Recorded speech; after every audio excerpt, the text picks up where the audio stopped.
Méditons avec le pasteur Ertis. Méditons avec le pasteur Ertis. Dimanche, le 21 juillet 2019, nombre 21 à 13. 3 questions. La première, est-ce que ce passage m'apprend quelque chose sur Dieu le Père, Dieu le Fils ou Dieu le Saint-Esprit? Deuxième question, y a-t-il un exemple à suivre ou à ne pas suivre? Dernière question, quelle vérité Dieu me révèle-t-il? Ayez ces questions en tête pendant que nous allons méditer et vous allez y répondre à la fin. Cela vous permettra d'approfondir cette méditation. Dans ces passages, il s'agit de l'eau sortie du rocher. Ou bien on nous parle de la mort de Marie. Marie, c'est celle qui est connue en hébreu comme Myriam, la grande sœur de Moïse. Et l'on parlera surtout des eaux de Mériba. Prions. Père, toi qui es bon, toi qui es miséricordieux,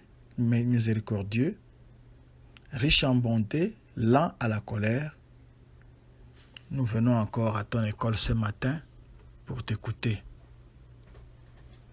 Merci de parler à tout un chacun. Que ton Saint-Esprit agisse puissamment pendant ce temps, au nom de Jésus-Christ. Amen. Shalom et bon dimanche.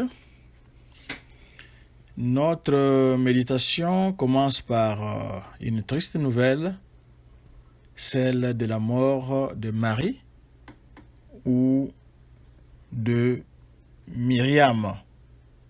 Nous savons qu'elle était la grande sœur de Moïse. Vous connaissez l'histoire de Moïse très bien. Comment elle était née? C'était pendant qu'il y avait une interdiction de mettre au monde ou de laisser vivre, surtout de laisser vivre les bébés mâles, les bébés garçons qui naissaient en Égypte à cette époque. Et la maman de Moïse n'était pas à bout ou au bout de ses ressources. Elle a voulu préserver la vie de son fils qui était très beau, et la maman de Moïse l'avait confié aux bons soins de sa grande sœur Marie qui gardait les paniers au bord du fleuve Nil. C'est cette grande sœur-là qui vient mourir ici au désert de Tsin, principalement à Kadès. Le verset 2 nous signale qu'il n'y avait point d'eau à cet endroit-là. C'est le désert, c'est pas facile d'y trouver de l'eau. Le manque d'eau était le sujet de la première crise que les Israélites ont affrontée dans leur marche dans le désert lorsque, à peine sortis d'Égypte, d'après Exode, chapitre 17. Le même problème, 40 ans plus tard, provoque l'ingratitude et la colère du peuple. Ils ont oublié les bienfaits de Dieu. Ils ont oublié que dans pareille situation, les mêmes causes produisent les mêmes effets. C'est-à-dire, il y avait manque d'eau et Dieu avait pourvu à ce manque d'eau en faisant jaillir de l'eau d'un rocher. Il n'était pas au bout de ses ressources, il pouvait toujours pourvoir. Et le peuple était ingrat et en colère contre les leaders. Du verset 2 au verset 5,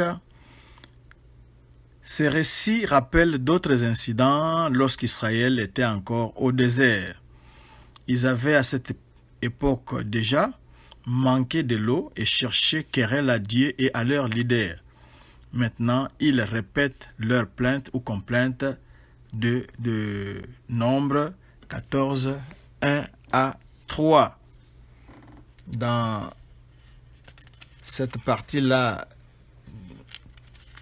que nous avons référenciée ici, Il s'agit des enfants d'Israël qui murmurent contre Aaron et Moïse.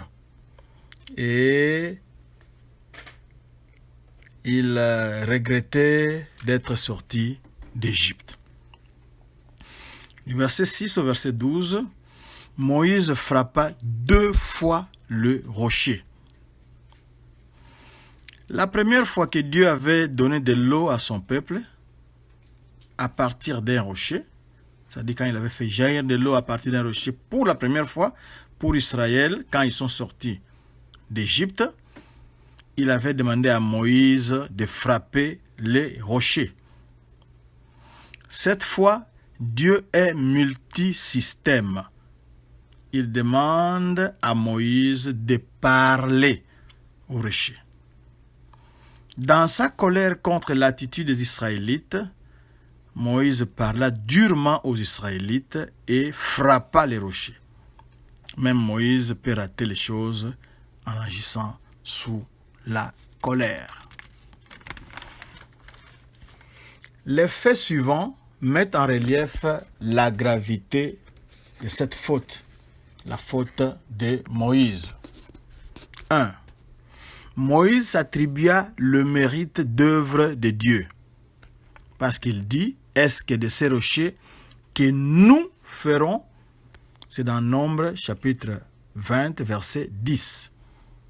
Donc nous là-bas, c'est lui et son grand frère Aaron. Il s'attribue le mérite d'œuvre de Dieu. Ce n'est pas Dieu qui fera sortir de l'eau du rocher, c'est Moïse et son grand frère. 2. Moïse désobéit à Dieu en ne parlant pas au rocher. Nombre 20, 11. Il était demandé de parler et non de frapper. Nous avons dit que Dieu était multisystème. Il change de formule.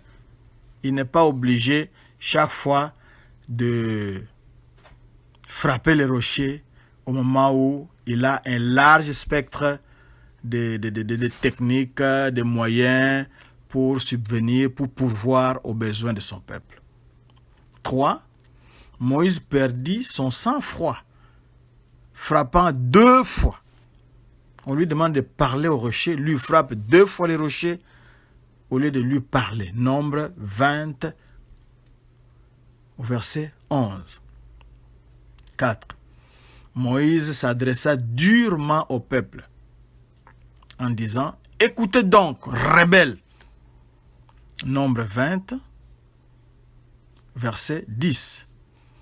Nous retrouvons la même idée ou la même référence dans Psaume 106, verset 33.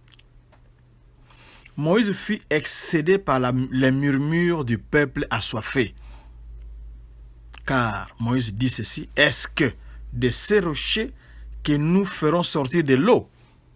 Nous avons dit que c'était au verset 11. 6. Moïse fut coupable d'incrédulité. Parce que Nombre 20, verset 12 nous dit, « Vous n'avez pas cru en moi. » Parce qu'il ne se fia pas à la puissance de Dieu et agit comme si cette puissance de Dieu faisait appel à son concours. Comme si Dieu ne pouvait pas faire sortir de l'eau sans le concours de Moïse. Si vous vous croyez indispensable, vous ne l'êtes pas. Dieu peut vous zapper comme on dit en langage familier. 7. Moïse ne glorifia pas Dieu devant le peuple. Nombre 20, 12.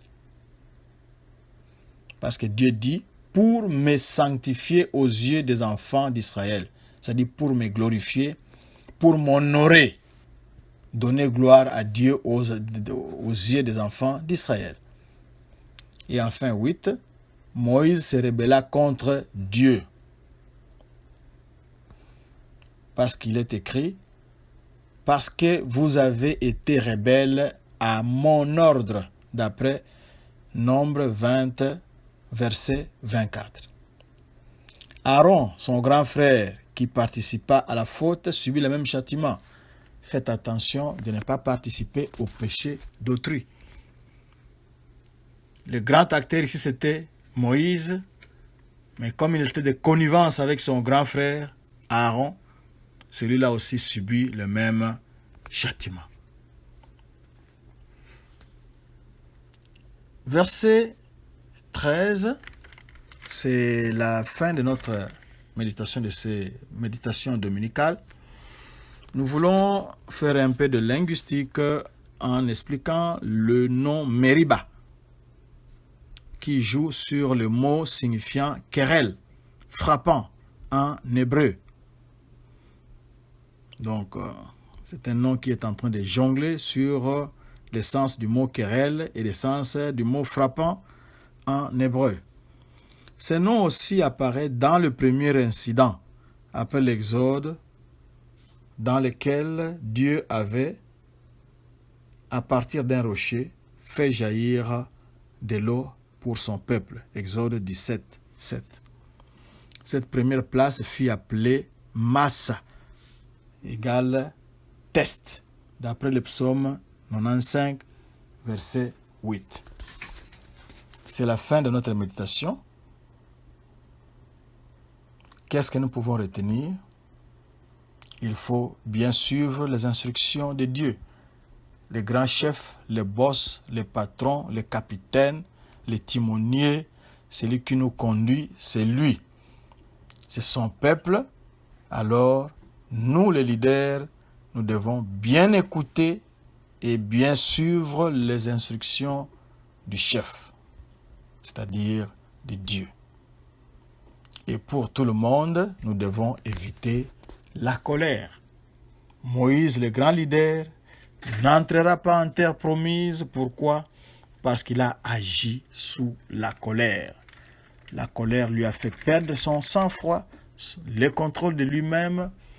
Et au lieu de parler au rocher, lui, il a sa vieille technique de frapper le rocher à cause de la colère. Il a perdu beaucoup de facultés.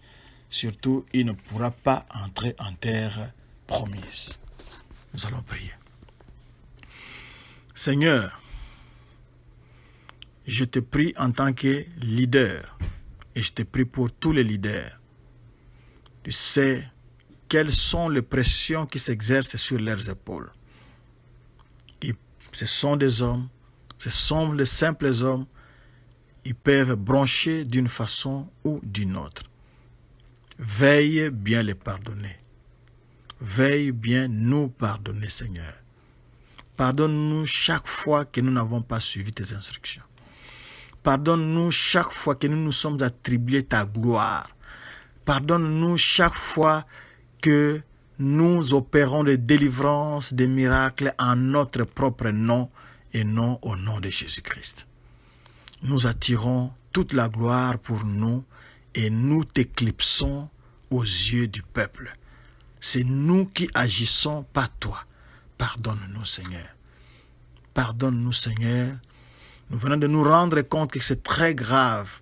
Moïse avait raté la terre promise à cause de cela.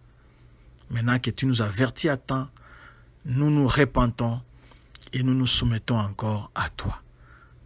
Pour tous les peuples, nous te demandons, ô Seigneur, par le fruit du Saint-Esprit, que nous ayons la maîtrise de nous-mêmes, la maîtrise de soi, pour ne pas agir dans la colère. Nous voulons bloquer, détruire, neutraliser ces occasions de colère au nom de Jésus-Christ de Nazareth. Laisse que notre journée, notre semaine soit calme pour ta seule gloire. Bénis tes enfants au nom de Jésus-Christ. Amen. Pour retrouver cette méditation et d'autres ressources, allez à www.églisedoxadeo.com, cliquez dans Sermons, ensuite vous allez cliquer dans le blog et vous aurez toutes les ressources devant vos yeux. Ciao.